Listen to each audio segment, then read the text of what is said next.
ẹlé láti ṣèṣe ọ̀rẹ́ yín. Ààbò tó péye ti wà fún ẹ̀yin àtàwọn tẹ́ ẹ fẹ́ ta lọ́rẹ níbẹ̀. Ìgbìmọ̀ amúṣẹ́yá tó ń rí sí ọ̀rọ̀ àwọn oníbàárà nípìnlẹ̀ Ọ̀yọ́ ló ń kéde.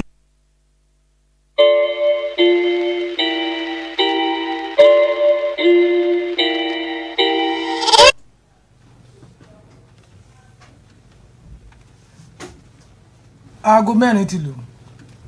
Èyí ni rédíò Aloore tó kalẹ̀ sí yàrá ìgbóhùnsáfẹ́fẹ́ GSM níléeṣẹ́ ètò ìròyìn àṣà àti ìrìnàjò afẹ́ ti ìpínlẹ̀ Ọ̀yọ́ ní Secretariat Agodi nílùú Ìbàdàn.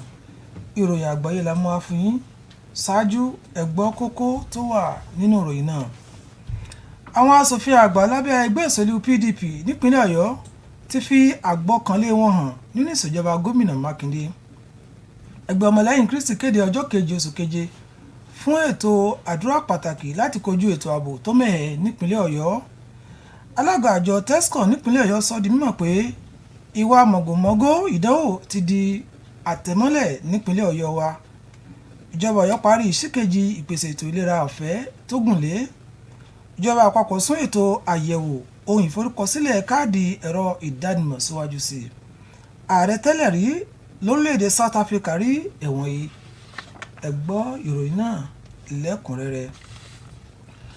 Àwọn ọmọ ilé ìgbìmọ̀ asòfin àgbà lábẹ́ ẹgbẹ́ òṣèlú PDP láti ìpínlẹ̀ Ọ̀yọ́ ni wọ́n ti fi àgbọ́kànlé wọn hàn nínú ìṣèjọba yìí tí gómìnà sí Mákindé darí rẹ̀ nípínlẹ̀ yìí, tí wọ́n sì ń gbóríyìn fún onírúurú ìdàgbàsókè tí ìṣèjọba rẹ̀ ti mú bá ìpínlẹ̀ Ọ̀yọ́ láàrin ọdún méjì tó gorí àlééfà. Àwọn asòfin ọ̀hún tún gbóríyìn fún akitiyan ìjọba láti kojú ètò ààbò tó ń bá ìpínlẹ̀ yìí fínra.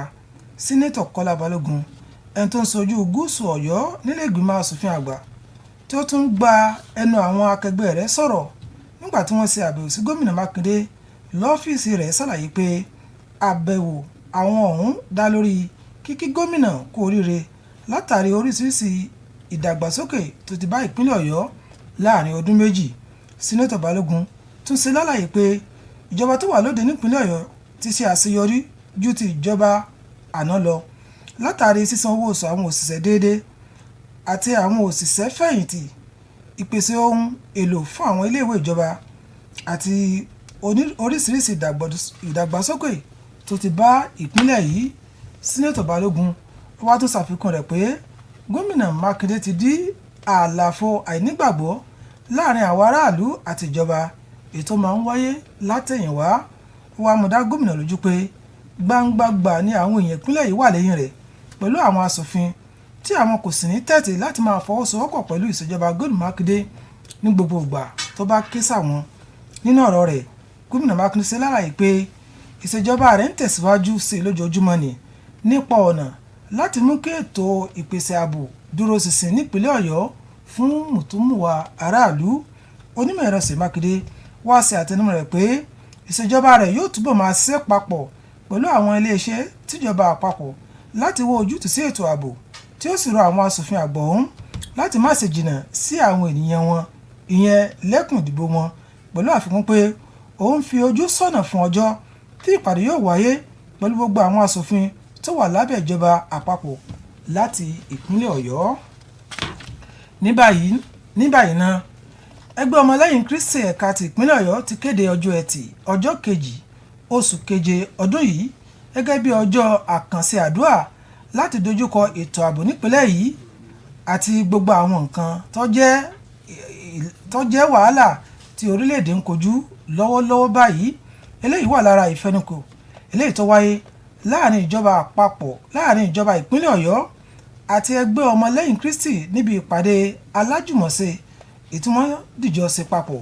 Níbi ìpàdé náà ni kọmíṣánná fún ètò ìròyìn, àṣà àti ìrìnàjò afẹ́ nípínlẹ̀ Ọ̀yọ́ ọ̀mọ̀wé Wàsíù Ọlátúbọ̀sún àti amúgbálẹ́gbẹ̀ẹ́ gómìnà nípa ìṣàkóso ẹni ọ̀wọ̀ Ìdòwú Ògèdèngbé pẹ̀lú àwọn ẹgbẹ́ ọmọlẹ́yìn Kristi ti fẹ́nukò pé kí ètò àdúrà wáyé fún ìdúróṣinṣin ìpínlẹ̀ yìí.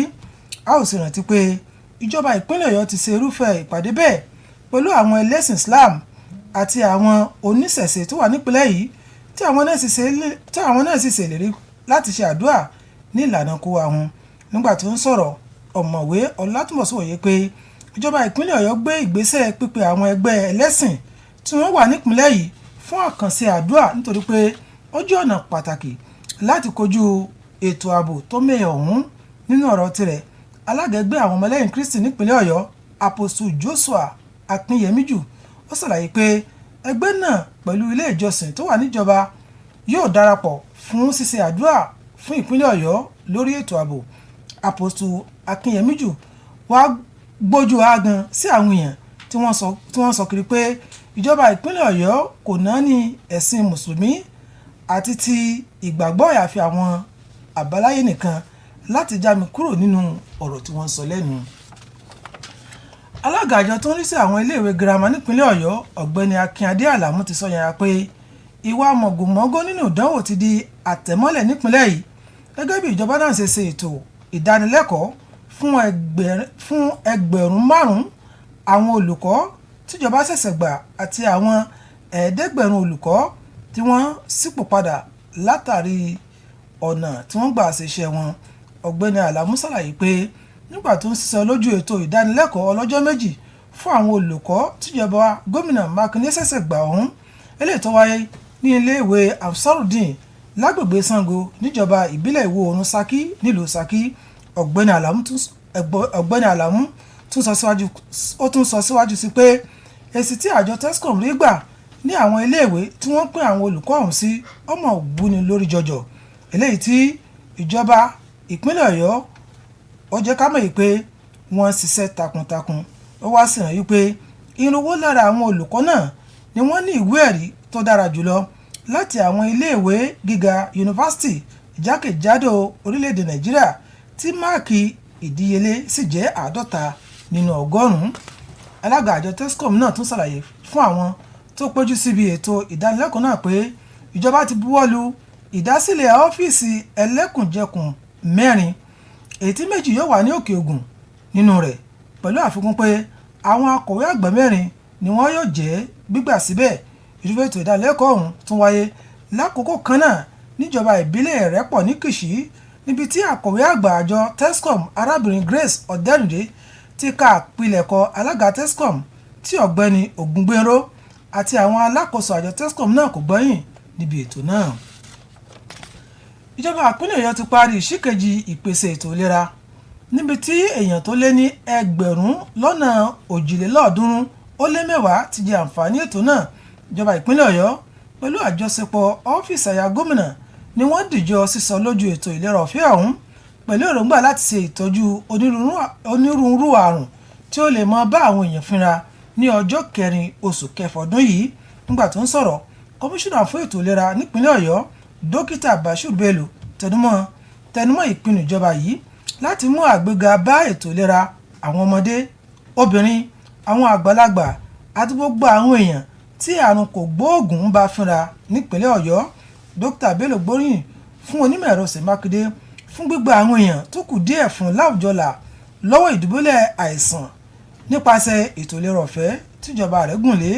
Dókítà Bello tún ṣàlàyé wípé ètò ìlera ọ̀fẹ́ náà ti ṣe ìtọ́jú èèyàn tó tó 3,600 jákèjádò ìjọba ìbílẹ̀ àti àwọn ìjọba ìbílẹ̀ onídàgbàsókè náà nípa ṣíṣe ètò iṣẹ́ abẹ ojú, pínpín àwọ̀ ojú fún àwọn èèyàn, ṣíṣe àyẹ̀wò eyín àti onírúurú ètò ìlera lọ́lọ́kan òjọ̀kan. Kọmíṣánná fún ètò ìlera náà ó wá gbóríyìn fún gómìnà Mákindé nípa bí ó ṣe ń mú ìlera àwọn èèyàn lọ́kùnkúndùn nípínlẹ̀ yìí. Alága àjọ tó rí sí àwọn ilé ìwòsàn nípínlẹ̀ Ọ̀yọ́ wá rọ àwọn tó jẹ àǹfààní ètò ìlera náà láti máa tẹ̀lé gbogbo ìmọ̀ràn tí àwọn dókítà fún wọn kí wọ́n sì máa lo àwọn oògùn wọn déédéé. Ìjọba àpapọ̀ ti jẹ́ kó di mọ̀ pé òun ti fọjọ́ kún àsìkò fún àyẹ̀wò àti ìforúkọsílẹ̀ fún ètò ìdánimọ̀ NIN fún káàdì ẹ̀rọ ìbánisọ̀rọ̀ di ọjọ́ 26 oṣù kejì ọdún yìí. Eléyìí di mímọ̀ nínú àtẹ̀jáde kan èyí tí ó di bíbuwọ́lù láti ọ̀dọ̀ agbẹnusọ fún ilé àjọ lórí ètò ẹ̀rọ ìbánisọ̀rọ̀ NCC àti iléeṣẹ́ tó wà fún káàdì ìdánimọ̀ lórílẹ̀‐èdè Nàìjíríà tá a mọ̀ sí NIMC. Ó kéré pin mílíọ̀nù 67 òǹkọ́ ọmọ orílẹ̀‐èdè Nàìjíríà ló ti forúkọ sílẹ̀ fún káàdì ìdánimọ̀ NIN pẹ̀lú àfojúsùn pé síìmù 3 sí 4 fún NIN kọ̀ọ̀kan gẹ́gẹ́ bí àgbékalẹ̀ tí iléeṣẹ́ náà ṣe. Iléeṣẹ́ náà jẹ́ kó nímọ̀ pé títí ọjọ́ 28 oṣù kẹfà ẹgbẹ̀rún 5 àti 10,400 irinṣẹ́ ló wà nílẹ̀ láti lè jẹ́ kí ìforúkọsílẹ̀ pẹ̀lú NIN já sí ìrọ̀rùn àti láti jẹ́ kí ìdarapọ̀ pẹ̀lú síìmù ẹ̀rọ ìbánisọ̀rọ̀ wọn dúró déédéé. Nílé òkèrè, ààrẹ orílẹ̀-èdè South Africa tẹ́lẹ̀ rí ọ̀gbẹ́ni Jacob Zuma ní ilé ẹjọ́ nílùú náà sọ sí ẹ̀wọ̀n oṣù 15 lónìí látàrí kíkọ̀jálẹ̀ láti farahàn nílé ẹjọ́ fún ẹ̀sùn ṣíṣe owó ìlú kùmọ̀kùmọ̀. ọ̀gbẹ́ni Zuma ẹni ọdún 69 ni wọ́n fi ẹ̀sùn kàn pé ó pa owó ìlú ní pọ́npọ́ láàrin ọdún 9 tó lò lórí àlééfà. Gẹ́gẹ́ bí olùṣèwádìí ní ìyẹn igbákejì olùdájọ́ àgbà nílùú náà Raymond Zodo ẹni tó jẹ́ pé ó ń léwájú ìgbẹ́jọ́ náà. Ìròyìn ṣe lálàyé pé ọ̀gbẹ́ni Zuma ló ṣe àgbékalẹ̀ ìgbìmọ̀ olùgbẹ́jọ́ ọ̀hún kó tó di wípé ó kúrò lórí àlééfà ní ọdún 2018 èyí tí ẹgbẹ́ òṣèlú ANC jáwé olúborí níbi ètò ìdìbò tó wáyé. Gẹ́gẹ́ bí ìròyìn ṣe ṣe láàyè rẹ̀, ọ̀gbẹ́ni Zuma ni ó kọ̀ jálẹ̀ láti farahàn lẹ́yìn ìgbà tí ó ti kọ́kọ́ bẹ̀bẹ̀ tó sì sọ wípé ètò ìlera òun ó kù díẹ̀, ṣùgbọ́n láti ìgbà náà ó kùnà láti fi ojú ba ilé ẹjọ́. Kò ní jù báyìí lọ fún ìròyìn àgbáyé ti ọ̀sán òní, ṣùgbọ́n kí n tó máa lọ ẹ gbọ́ kókó tó wà nínú ìròyìn náà lẹ́ẹ̀kan sí i. Àwọn aṣòfin àgbà lábẹ́ ẹgbẹ́ òṣèlú PDP nípínlẹ̀ Ọ̀yọ́ ti fi àgbọ́kànlé wọn hàn nínú ìṣèjọba gómìnà Mákindé. Bẹ́ẹ̀ náà la mú wá fún yín pé ẹgbẹ́ ọmọlẹ́yìn Kristi kéde ọjọ́ 2 oṣù keje fún ìṣètò àdúrà pàtàkì láti kojú ètò ààbò tó mẹ́hẹ nípínlẹ̀ Ọ̀yọ́. Bẹ́ẹ̀ náà ni alága àjọ Tescom nípínlẹ̀ Ọ̀yọ́ sọ di mímọ̀ pé ìwà mọ̀gòmọ́gò ìdánwò ti di àtẹ̀mọ́lẹ̀ nípínlẹ̀ yìí. Ìjọba ìpínlẹ̀ Ọ̀yọ́ parí síkejì ìpèsè ètò ìlera ọ̀fẹ́ èyí tó gùn lé.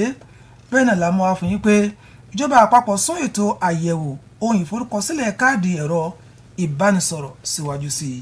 Ní ìparí, ààrẹ tẹ́lẹ̀ rí lórílẹ̀‐èdè South Africa rí ẹ̀wọ̀n he. Kò ní jù báyìí lọ fún tòní.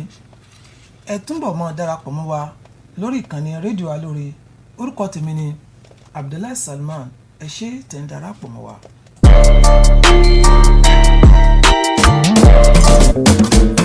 Before to see a doctor, you must pay money first.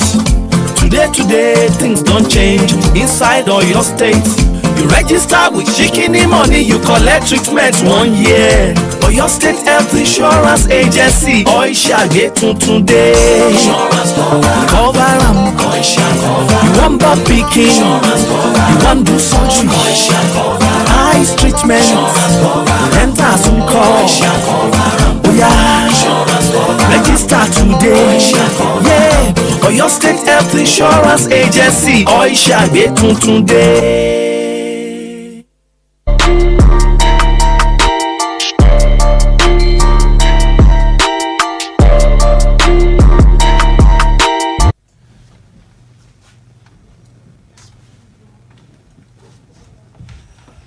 This is Aloore Radio, transmitting from GSM studio at the Ministry of Information, Culture and Tourism, Secretariat Agodi, Ibadan. This is the world news. I am Busola Adetunji. First, the highlights. Oyo PDP federal lawmakers passes vote of confidence in Makinde. CAN declares July 2nd special day of prayers against insecurity in Oyo State.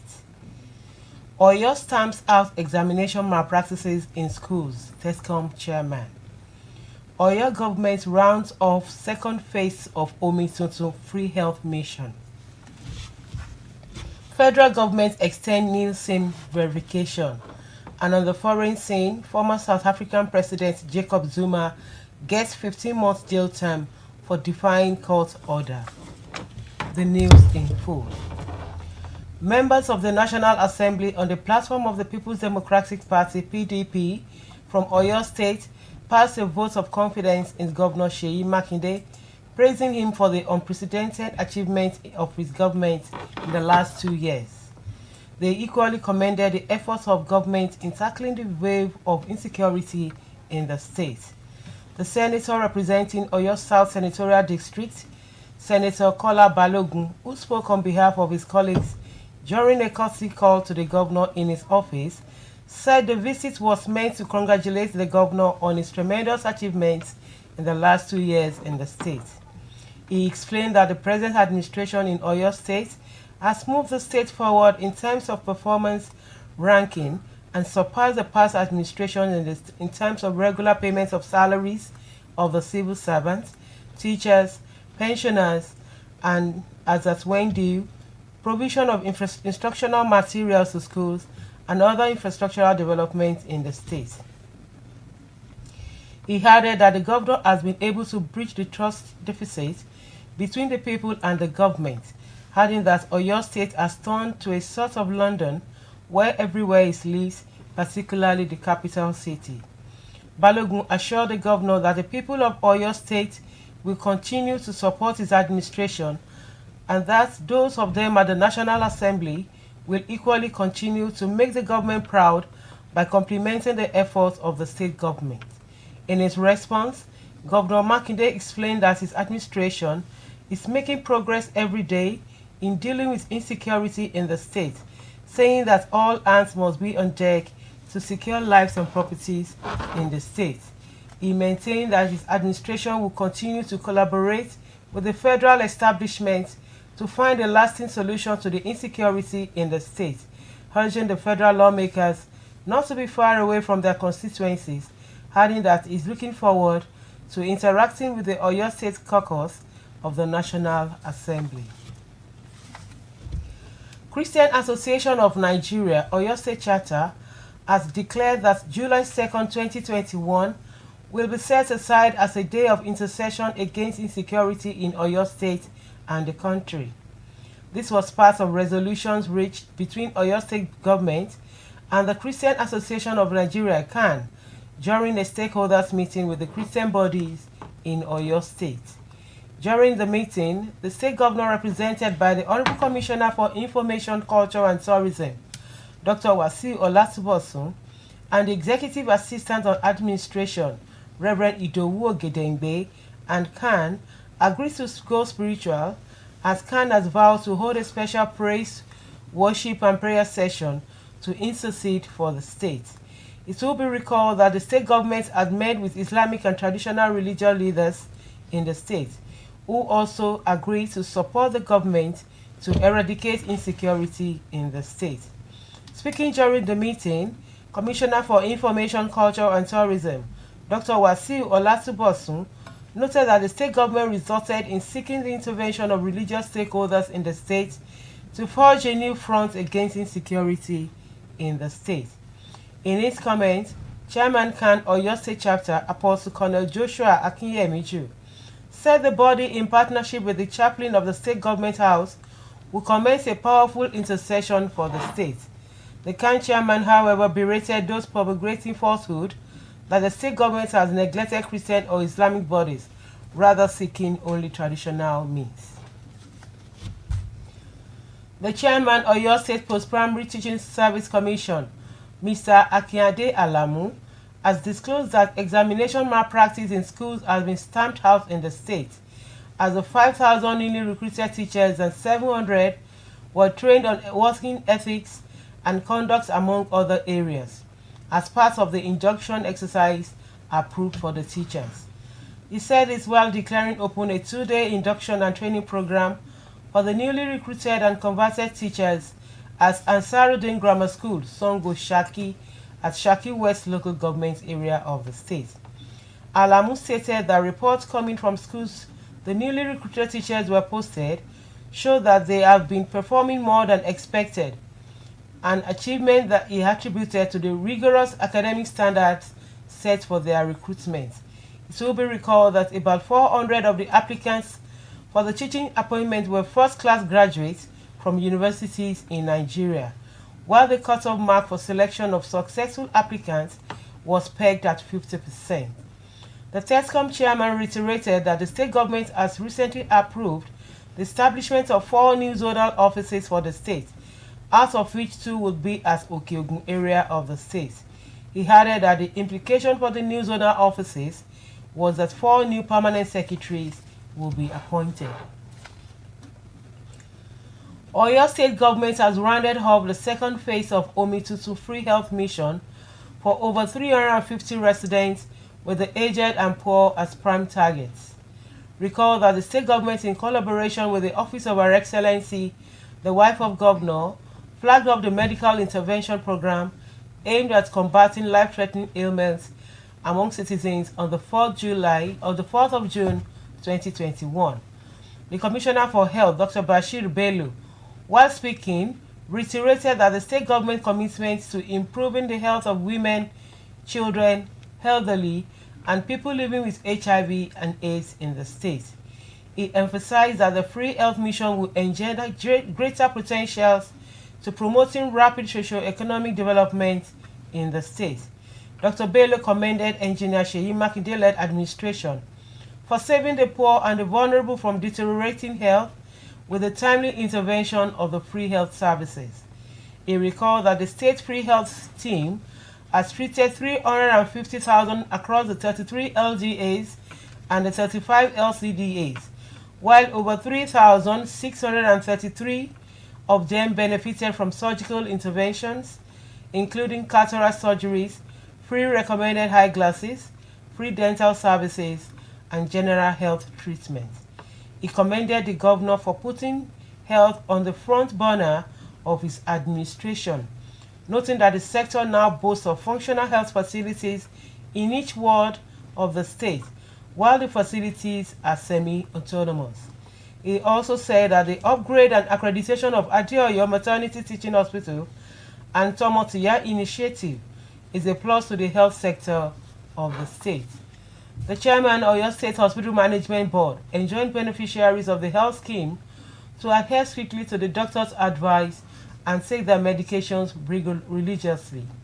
The Omitutu Free Health Scheme is a quarterly outreach which was birthed by the Governor Seyi Makinde-led administration as part of its commitment to quality health services. The federal government has approved the extension of the deadline for NIN SIM data verification to July 26th. This was communicated in a statement signed jointly by spokesperson of the Nigerian Communications Commission (NCC) and the Nigerian Identity Management Commission (NIMC). At least 57.3 million Nigerians have enrolled for NIN with an average of 3 to 4 SIMs per NIL, according to the agencies. The agencies also noted that as of June 28, a total of 5,410 enrollment systems have been made available nationwide to significantly ease the NIL enrollment process and subsequent linkage to NIN to SIM. And on the foreign scene, South African top court today handed former President Jacob Zuma a 15-month jail term for contempt of court following his refusal to appear before graft investigators. Mr. Zuma, 79, is accused of enabling the plunder of state coffers during his nearly 9-year stay in office. The Commission of Inquiry is headed by Deputy Chief Justice Raymond Zondo. Reports say the panel was set up by Zuma himself under pressure over mounting scandals shortly before he was ousted in 2018 by the ruling African National Congress ANC, which he only testified once before staging a walkout days later and accusing Commission Zondo of bias. According to the report, Mr. Zuma ignored several invitations to reappear, citing medical reasons and preparations for another corruption trial. Before I end the news, right again had the highlights. Oyo PDP federal lawmakers passes vote of confidence in Makinde. CAN declares July 2nd special day of prayers against insecurity in Oyo State. Oyo stamps out examination malpractices in schools, says TESCOM chairman. Oyo government rounds off second phase of Omitutu Free Health Mission. And the federal government extend NIN SIM verification. And on the foreign scene, former South African President Jacob Zuma gets 15-month jail term for defying court order. That ends the world news. I am Busola Adetunji. Thanks for listening and enjoy the rest of your evening.